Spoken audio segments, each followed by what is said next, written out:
everyone, it's Pam from GlamJunkJournals, and I hope you're all doing well and are staying safe and healthy. Today I wanted to share with you my Shabby Chic Vintage All Fabric Junk Journal, and I think this could also be used as a wedding album. This baby measures 7 by 9, it's got a 3-inch spine, and this was inspired by the tutorial. It's a 3-part series from Andrea over at Artymaze, and she has a great tutorial on this. I wanted to challenge myself with something a little bit different than I had been doing, so let's take a look. The cover first, I made some flowers, and I got this idea from Shabby Dabby Doodah. And I have a little tag here that I added my signature tool on. And this is tucked in a book plate, which was inspired by Natasha over at Treasure Books.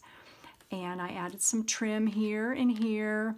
On the side here is some Hobby Lobby wedding trim. And this little cute bow was from one of those poppers that you pop open on New Year's Eve. Everybody automatically gives me these things after holiday celebrations because they know I save everything, because you know you can use it in a junk journal. So this baby here is quite large, but it's really not that heavy. It's all fabric, and I just think that that is just a really fun way to make a journal. So this tie right here I got from a dress. Let me show you the dress here. It's one that was in the junior section at Goodwill, and I got it on a half-off sale day, and I thought, oh man, I'm gonna cut that puppy up, and sure enough, this is part of the bottom of the dress. So that was fun. The whole thing is fabric, which I think is really cool. Go inside here. Here's one of my Franken-paper tags. I like to make Franken-paper. Let me show you one that I cut this from.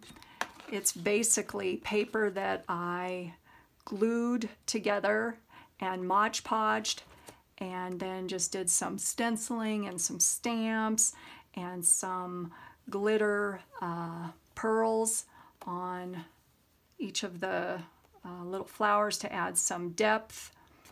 And so I just make big sheets of this, and then I cut them up and make tags out of them. So that's that. Got a little fabric pocket in here, another journaling space in here. And then this is a pocket, and on the inside of this is another big journaling tag.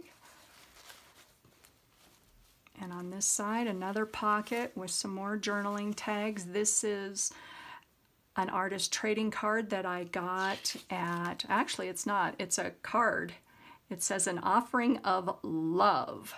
And this I got at a thrift store up in the mountains, and I think it's dated like 1920s. This is a flower that I cut off another gown that I got at Goodwill.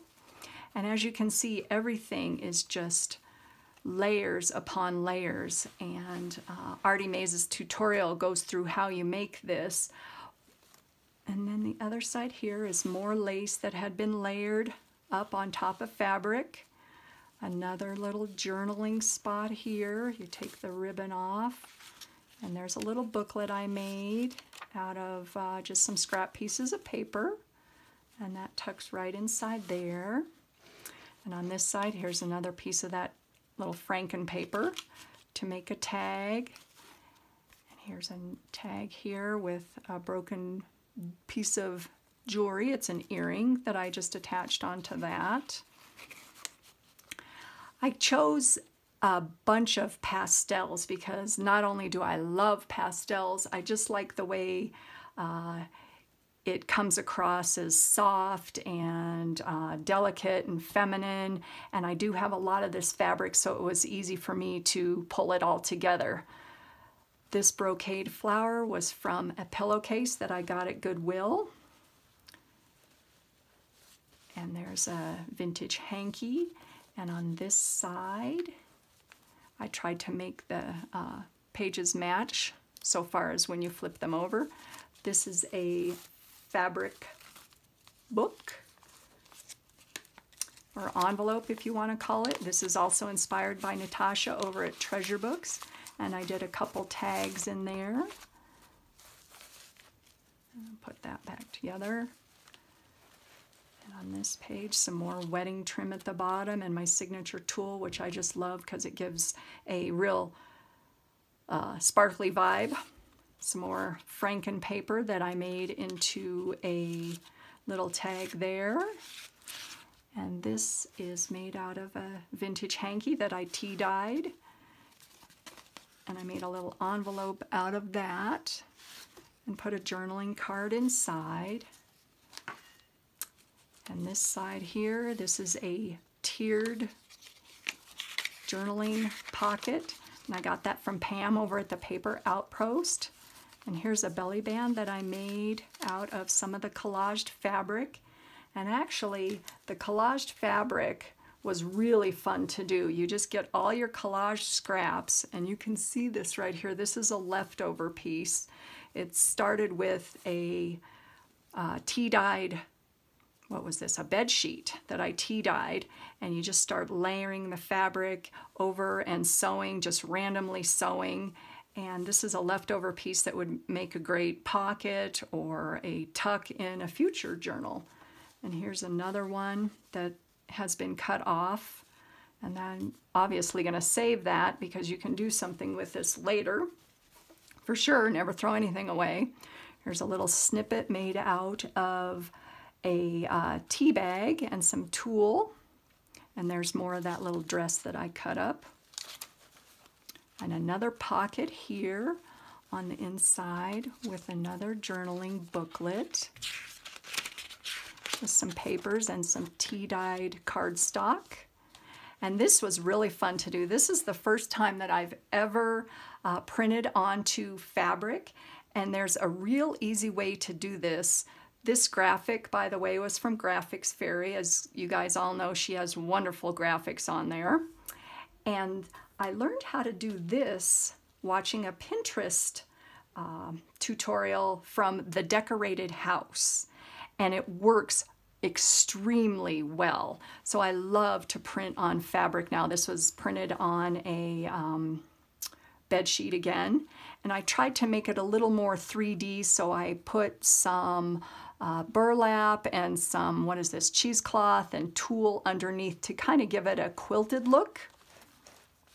And then on this side, here is a tag with a vintage Better Homes and Gardens advertisement from August 1925 and a button that I decoupaged and created a little snippet there. Here's another tag and a belly band made out of some vintage lace. And here's another piece of that, was that the pillow cover? And on this side, here's an avocado dyed doily. And this trim I got at Hobby Lobby, and I added the extra little pearl bling on that. And this is another flower that I cut off an oriental gown, that same one that was earlier in the journal. And this side, here's another pocket. I liked to bring the same pattern over to the other side so it kind of flows. So I put another one of those flower trim on this side. And here's another pocket that has been totally lined. And another journal booklet. And a journaling card. So this has lots of space for added ephemera and pictures and journaling spots inside because there's so many pockets. Here's another journaling card I made. I made this out of a container that I got some ephemera, and I just liked the back of it, and it was a great size. So I sewed around the edge and just covered up the branding at the top and just made a cool, what do you call this? A cool journaling card that I Mod Podged some how come I can't talk today? Some scrapbook paper over the top and did a little cluster there. And this is the back. On the inside of both the front and the back covers is a toile. I love toile, and I just think it goes well with this theme. And there is the back. It's more of the same. As you can see, there's tons of layering, tons of fabric and laces on this guy. This was definitely a challenge for me, but I'm really proud of myself. I sewed all the signatures. It is all sewn in and all fabric. And thank you again for all the inspiration, Andrea over at Artymaze. I encourage you guys to go check her out. And this is my masterpiece. Hope you guys are having a great day, and we'll talk to you soon. Bye.